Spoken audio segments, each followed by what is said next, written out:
1. You'll hear two friends planning an event. First, you have some time to look at questions 1 to 6.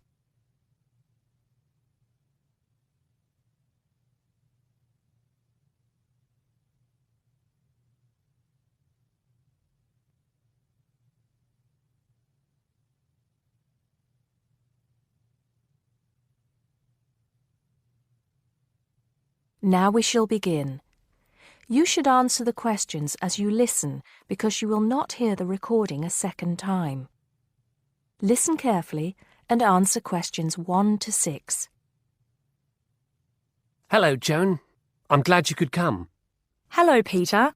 What's up? Is something the matter? No, everything's fine. It sounded urgent on the phone. Did it? It's just that I've had this idea and I wanted to see how soon we could get it off the ground. Well, don't keep me in suspense. You know they're planning to close down the local clinic.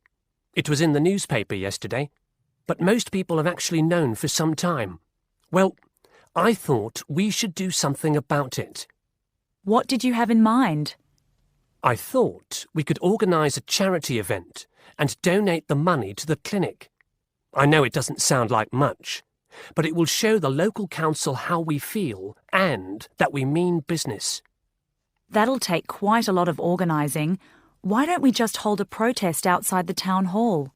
A protest would take just as much organisation as an event like this. Besides, I think fewer people would turn up. A village fair or something like that would attract more people and get money for the clinic. People are more generous when they're enjoying themselves. OK then, it sounds good to me. How do we start? First, we put our heads together and come up with a list of people who'll be willing to help and people who can provide us with some of the things we need. For example, we might need a caterer to provide refreshments, a rock band for entertainment, tents and so on. Then, we do a lot of telephoning around and try to get everybody together at the same time in the same place. Sounds like a lot of work to me. Well, that's only the beginning. First things first, though. Let's decide now on who to get to the initial meeting and where and when to hold it. Fine. Well, the village hall would be the best place to have the meeting. It's not as big as the youth club, but it's warmer. There'll be no problem getting permission to use it, but I suppose it depends on how many people we invite. We don't want too many, otherwise the meeting will go on too long and nothing will get decided. But the village hall is a good idea. It's more official than having it in someone's living room. How many? 6 or 8 people to start with? 10 at the most? OK, now we have to decide on a suitable day and time. Suitable to everybody, I mean. A Saturday or Sunday would seem to be the best choice because people aren't at work on those days. But they may not like the idea of giving up a part of their weekend for a meeting. Unless we persuade them it's for a good cause, or that it's to their advantage, and that it'll all be a lot of fun. We'll provide refreshments, of course. What if some don't want to give up their weekend? Then we'll give them an alternative. Say, one evening in the week after everybody's finished work. We'll see which is the most acceptable to them. Then book the hall. I can do the refreshments for the meeting. I'll get Darren and Maggie to help me. I'm sure they'll be more than willing. Before you hear the rest of the conversation, you have some time to look at questions 7 to 10.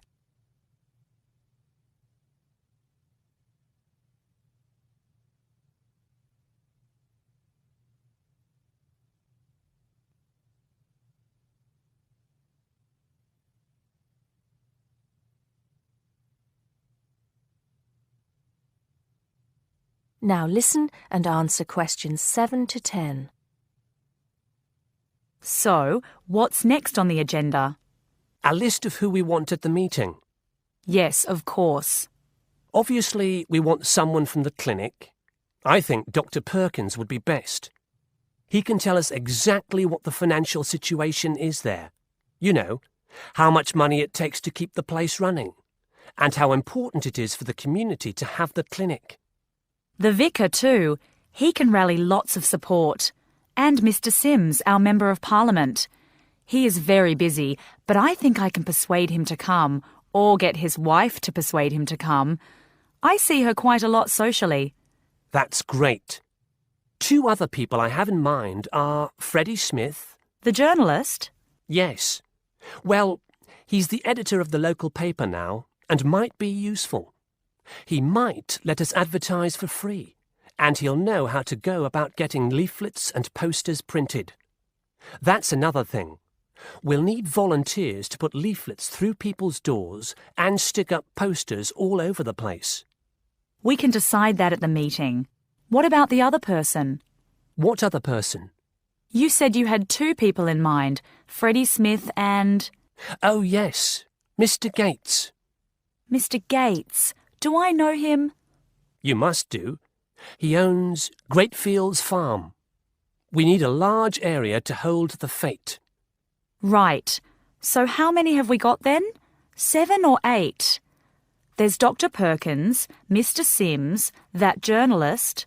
Freddie Smith, you mean? Yes, him. And the vicar and Mr. Gates, the farmer. That's only 5.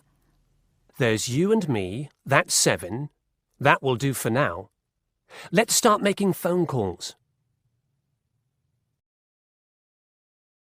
That is the end of part 1. You now have half a minute to check your answers.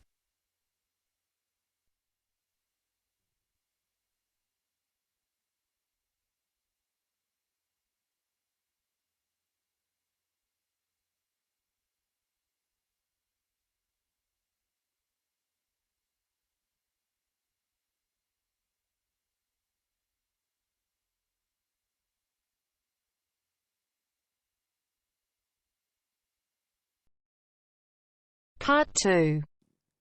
You will hear part of a local radio program about fighting air pollution in Canadian towns. First, you have some time to look at questions 11 to 14.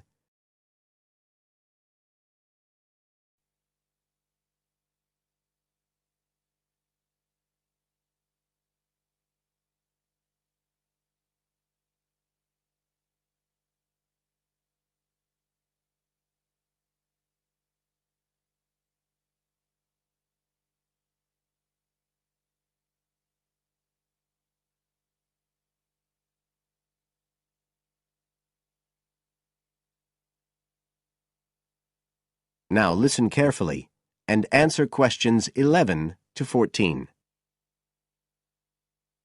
Good morning, folks, and welcome to the information roundup on your own local radio station. This is Larry Knowles talking to you this morning on Tuesday, the 25th of May.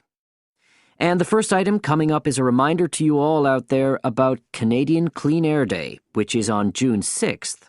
In case you weren't around for the last one, this is a chance for Canadians everywhere to focus on the problems of air pollution and to actually try to do something to help reduce the problem.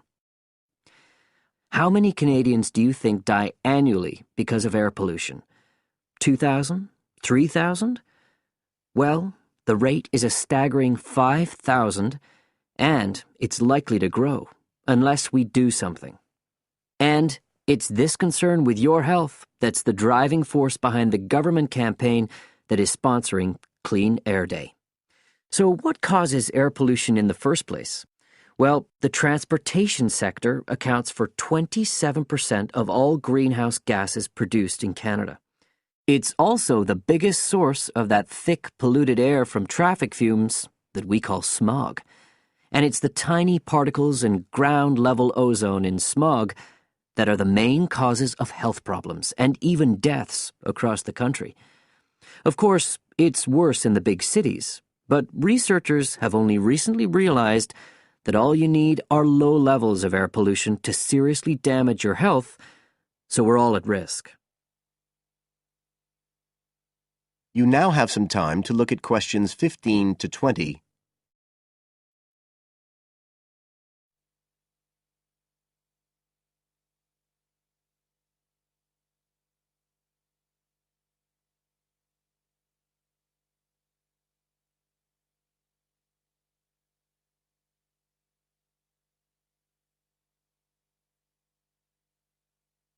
Now listen and answer questions 15 to 20. So, what can we do to fight air pollution? Well, it should be pretty obvious by now that the way we get to and from work every day can have a big impact on the air we breathe. So the easiest action you can take on Clean Air Day is to accept what we call the commuter challenge and get to work on foot or by cycling for a change. If you have to use your car, try carpooling and share the drive, or better still, use public transit. If everyone tries this for just one day, you'll be amazed by the difference it can make to the air in our towns and cities. But there's more you can do to improve air quality. For example, you can plant trees. And if you don't have a garden, then you can do your bit in other ways. For instance, did you know that modern, improved wood stoves can reduce wood smoke by as much as 80 to 90%? So you can make a big difference if you upgrade the appliances you use in your home. The government is also working hard on your behalf to clean up our air. Its priority is to reduce the emissions that cause smog, and they have clear plans to get there. Last year, Canada and the United States agreed to reduce emissions on both sides of the border between the two countries, and they plan to reach their targets in the next few years. The government's also taking action to get cleaner fuels. It's already reduced the sulfur contained in gasoline, and it hopes to reach the reduction target for sulfur in diesel by next year. But the measures don't just focus on the motorist. The federal government's also working to reduce emissions from power plants and factories right across the provinces. You can find out all about government action and all the plans for Clean Air Day events. That is the end of part 2. You now have half a minute to check your answers.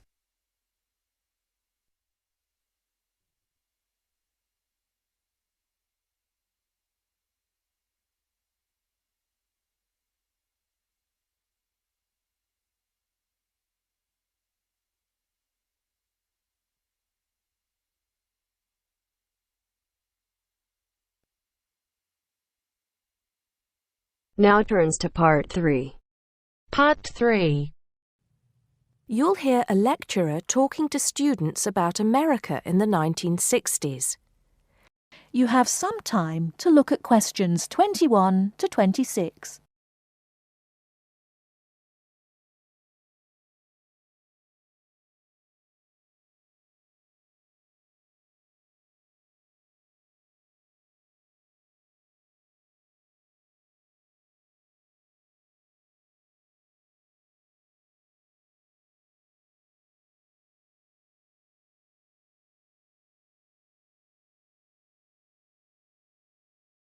Now listen carefully and answer questions 21 to 26. We begin our examination of America in the 1960s with the usual caution. There is no sense in trying to understand any decade without looking at what came before. Those of you who still have outstanding coursework on the 1950s would do well to complete it now, if for no other reason than it will help make sense of the next series of lectures. But we must press on, and I'd like to begin my talk about the 60s with a reference to one of those things that came before, the post-war baby boom. With the end of the Second World War in 1945, there began in the USA an era of perceived prosperity and security. In short, people started to feel that the world was a much better and safer place to bring up children. So, at the start of the 60s, all those children born in the baby boom, 70 million in the US alone, were teenagers. As the 60s progressed, and as this large number of people approached adulthood, there was a noticeable shift in the balance of power, and young people began to have a voice in ways that were not considered possible in the more conservative atmosphere of the preceding decade. Things were moving forward at a rapid pace. The literature of the time brought out all the taboos. Everything was covered, such as race in, for example, the book To Kill a Mockingbird.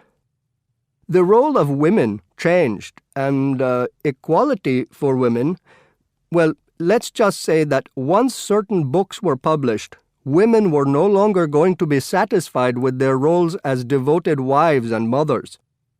Through literature alone, the whole fabric of society was challenged, and by the end of the 60s, things would never again be as they had pretty much been for the preceding 40 years.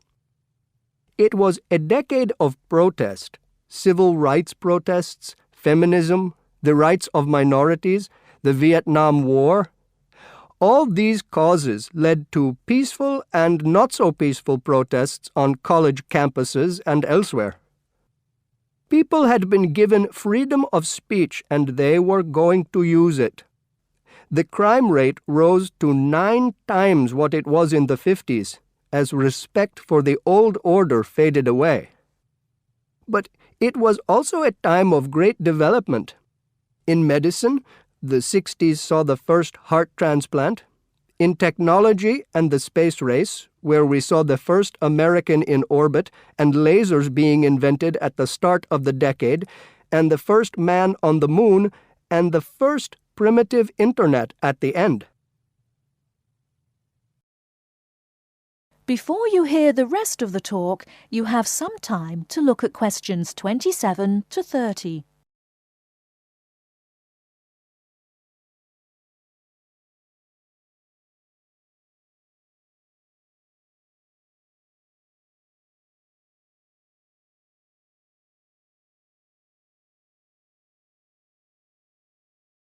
Now listen and answer questions 27 to 30. None of this, good or bad, might have happened if things in 1962 had gone slightly differently. On October 16th, President John F. Kennedy met with his closest advisors at the White House. They had obtained photographic evidence showing that Cuba was building or installing nuclear weapons.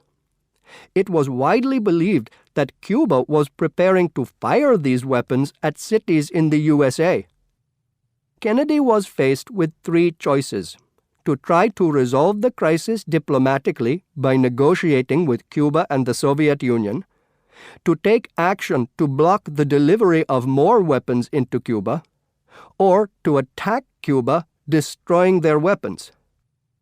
Believing that the first option would end in failure and that the third option would lead to war, it was the second option that Kennedy chose.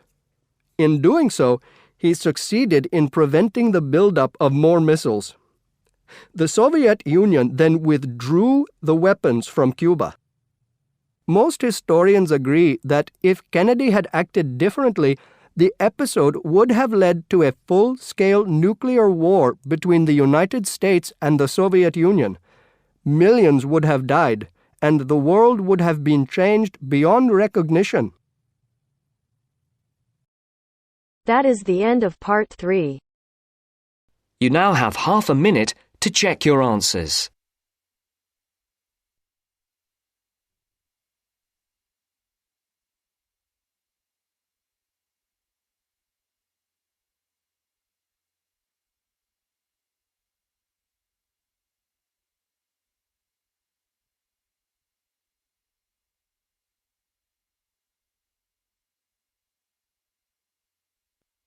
Now turns to part 4.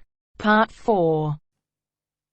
You will hear a presentation by a student about a website she has designed for a supermarket.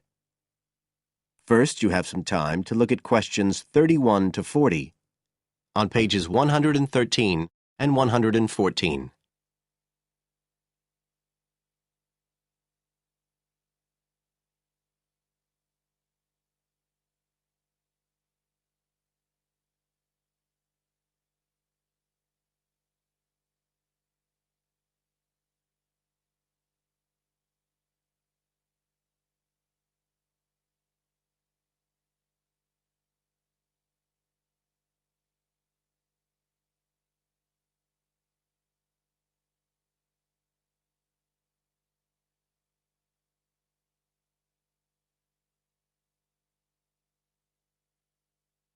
Now listen carefully and answer questions 31 to 40. For my website design project, I decided to approach SuperSave supermarkets because I have an evening job at the supermarket, so I already have a slight insight into their organisational goals and workings. The field research for my project was in 2 stages. First, I had an interview with Mr. Dunn, who is in charge of SuperSave's customer care department. I discussed the project with him in order to identify the supermarket's requirements. Mr. Dunn said customers are often unwilling to make a face-to-face complaint when they've experienced difficulties with a product or a member of staff or anything related to the supermarket. So he said a website which allowed members of the public to get in touch with the organisation and bring the problem to their attention in a private manner might be very useful, and we agreed that I'd work on this. For the second stage of my research, I devised a questionnaire to put to SuperSave customers. I needed to find out about the customers' experiences of problems together with their attitudes towards making complaints, both directly and indirectly. I used a mixture of closed questions, such as, have you ever experienced a problem at any SuperSave store? And open questions, such as, what would you find helpful about a customer complaint website? I decided to do interviews rather than rely on distribution of the questionnaire, as I felt this was likely to lead to a higher take-up rate. I visited 4 SuperSave stores, 2 in the city centre and 2 in the outskirts, and altogether I interviewed 101 respondents. Then finally, I analysed the results.